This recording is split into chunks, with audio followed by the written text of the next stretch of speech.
আসসালামু আলাইকুম। আমরা এসে গেছি সেই ভারতের পশ্চিমবঙ্গের প্রাক্তন মুখ্যমন্ত্রী জ্যোতি বসুর বাড়ি। আমরা এখানে যাব, কিন্তু তার আগে একটু পরিচিতি আমরা পেতে চাই। আতিক হেলাল ভাই বলুন। ধন্যবাদ। পশ্চিমবঙ্গের প্রাক্তন মুখ্যমন্ত্রী হিসেবে আমরা যাকে চিনি, সেই ভারতীয় কমিউনিস্ট নেতা জ্যোতি বসু। তিনি দীর্ঘকাল ধরে পশ্চিমবঙ্গের রাজনীতিতে তার আধিপত্য বজায় রেখেছিলেন এবং সজ্জন ব্যক্তি হিসেবে আমরা তাকে জানি। এই জায়গাটায় আপনারা যারা ভবিষ্যতে আসবেন, তারা জানবেন যে এটা নারায়ণগঞ্জ জেলার সোনারগাঁও উপজেলার মধ্যে পড়েছে এবং এটা হচ্ছে একটু একটু দেখায় বারোদি পর্যটন কেন্দ্র। বাংলাদেশ পর্যটন কর্পোরেশন এই জায়গাটাকে পর্যটন স্পট হিসেবে ঘোষণা করেছে এবং মানুষের দর্শনার্থীদের জন্য দেখার ব্যবস্থা করেছে। এখানে একটা পাঠাগার দেখতে পাচ্ছি, জ্যোতি বসু পাঠাগার সোনারগাঁ। এটা বিশেষভাবে ভালো লাগছে যে পাঠাগারের নামে মানুষকে এখানে আকৃষ্ট করার জন্য এখানে ব্যবস্থা আছে। আমরা ভেতরে যাব, বই দেখব।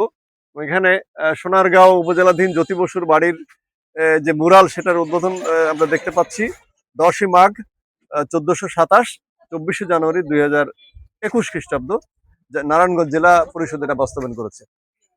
আমরা এখানে একটু দেখি। এই প্রতিকৃতিটা এঁকেছেন রিঙ্কু অনিমিক। সুন্দর প্রতিকৃতি। ওনার যে অ্যাপিয়ারেন্স, সেটা চমৎকার ভাবে, মানে অক্ষুণ্ণ ভাবে ফুটিয়ে তোলা হয়েছে। রিঙ্কু অনিমিক এইটা এঁকেছেন। এটা এই মুরালটা এখানে স্থাপন করা হয়েছে 8ই জুলাই 1900 জন্ম ওনার, দুঃখিত, ওনার জন্ম 8ই জুলাই 1914 খ্রিস্টাব্দ, মৃত্যু 17ই জানুয়ারি 2010। এই তথ্যগুলো আমরা এখানে পেলাম। আমরা এখন ভেতরের দিকে যেতে পারি। চার্জ থাকবে।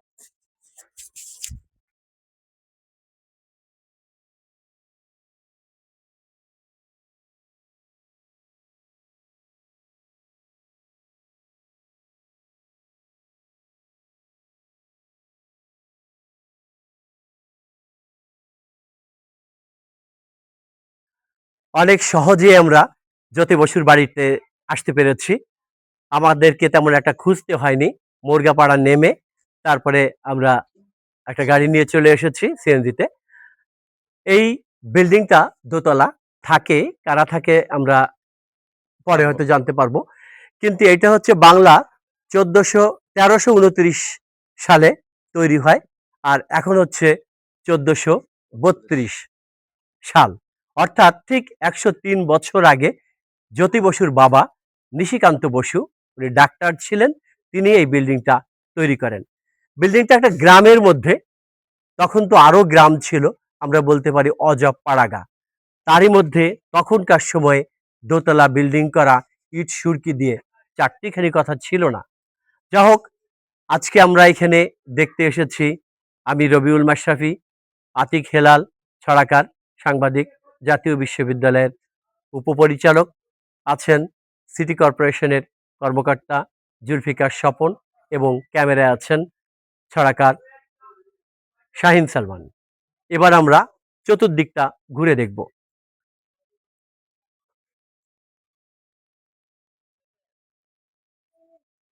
দেখেন, জাফরিগুলো জানালার পাশ দিয়ে, কাঠ একটু নষ্ট হয়ে গেছে, কিন্তু লোহাগুলো এখনো ভালো আছে এবং এটাকে সরকার সংরক্ষণ করলে মনে হয় অনেক বছর থাকবে।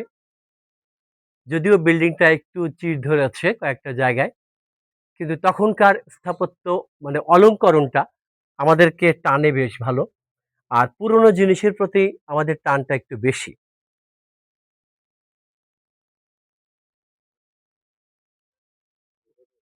আমরা ভেতরেই চলে এসেছি বাড়িটা। জাস্ট একটু উৎসুক মনে যে এখানে কিভাবে কি কারা থাকে তাই জানলাম। জ্যোতি বসুর দুধমা ছিলেন মুসলিম, আয়াতুন্নেসা। তারই ছেলেমেয়েরা এখানে থাকেন।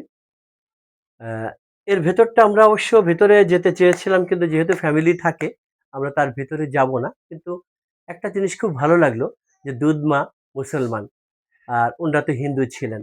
তো সেই ক্ষেত্রে তখনকার সময়ে কেউ এটা নিয়ে কোনো গোঁড়ামি করে নাই।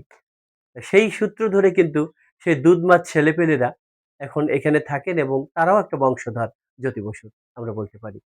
আ এবার জুলফিকার স্বপন, আপনি একটু ছোট্ট করে বলেন। আসসালামু আলাইকুম। সবাইকে স্বাগত। আ ভারতের পশ্চিমবঙ্গের মুখ্যমন্ত্রী জ্যোতি বসুর বাড়ি দেখার জন্য আপনারা সবাই আসবেন। এইটা বাংলাদেশের ঐতিহ্য। জ্যোতি বসু যদিও ভারতের পশ্চিমবঙ্গের মুখ্যমন্ত্রী ছিলেন, কিন্তু বাংলাদেশের সন্তান, যার বাড়ি এই বাংলাদেশের নারায়ণগঞ্জে, ঢাকার অদূরে। তো আপনারা সবাই আসবেন, ইতিহাস জানবেন। আর একটি কথা, এখানে আসার পরে মনে হলো যে আগে কি সুন্দর দিন কাটাইতাম, হিন্দু আর মুসলমান।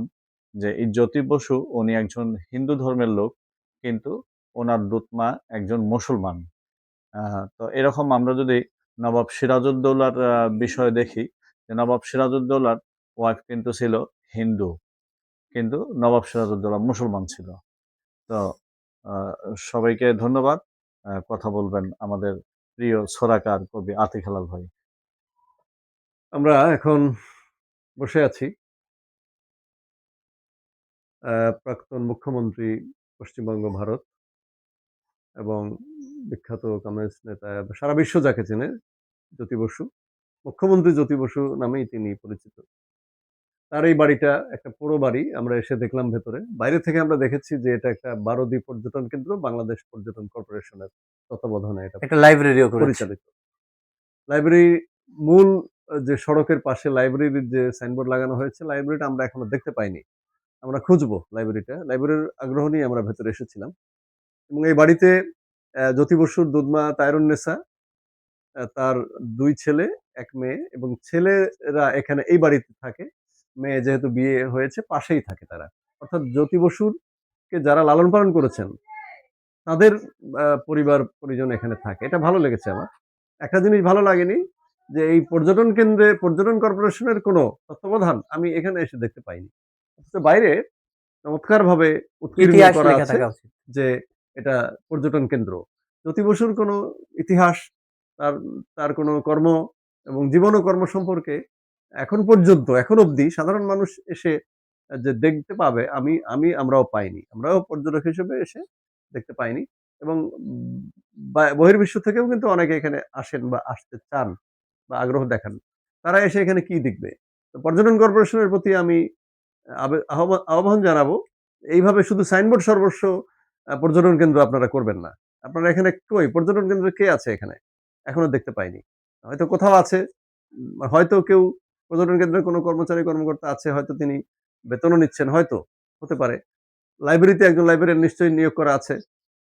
কিন্তু তাদের দায়িত্বটা পালন করছে কিনা, এই ব্যাপারটা পর্যটন কর্পোরেশনের দায়িত্ব, এটা আপনার এটা মনিটর করা। সেটা আশা করব এবং এই বাড়ির যে একটা পরিষ্কার-পরিচ্ছন্নতা, সেটা আমি দেখতে পাইনি। খুবই অপরিষ্কার, অপরিচ্ছন্নভাবে এই বাড়িটা এখানে পড়ে আছে। এত সুন্দর পরিবেশ, এত সুন্দর ইটগুলো ধুয়ে গাছ। যাচ্ছে। আমরা এখান থেকে উঠে আম আম একটু এই যে দেখাচ্ছি যে এত সুন্দর একটা পরিবেশ। এই যে গাছ, হ্যাঁ? আল্লাহর সৃষ্টি, এই যে গাছ, বৃক্ষলতা এবং সুন্দর আবহাওয়া।